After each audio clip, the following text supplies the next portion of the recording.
من الصعب عدم الشعور بالدهشة من أهرامات منبسط الجيزة، إذ يغطي الهرم الأكبر مساحة تصل إلى 5 هكتارات، وقد بني من 2,300,000 حجر يزن كل منها 200 طن.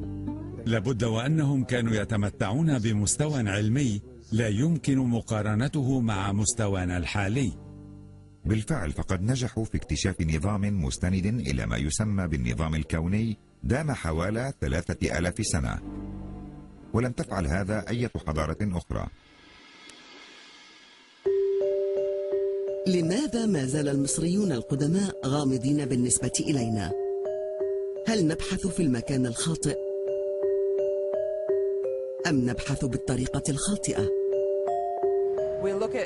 نحن ننظر إلى كل شيء من خلال مفهومنا الثقافي الاجتماعي، ومن الصعب أن ننظر من خلال ذلك ونرى احتمالات أخرى لكيف يمكن للحياة أن تكون، كما أنه علينا أن نكون جاهزين للتخلي عن طرقنا التقليدية بالنظر إلى الأشياء، وهذا ما يمنعنا من فهم القدماء.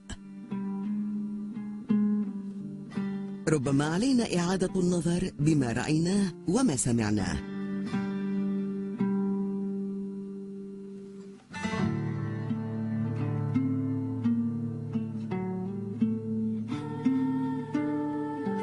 مثلا فعوضا عن التفكير بأن المصريين وضعوا الممر عند الزاوية بسبب وجود أبو الهول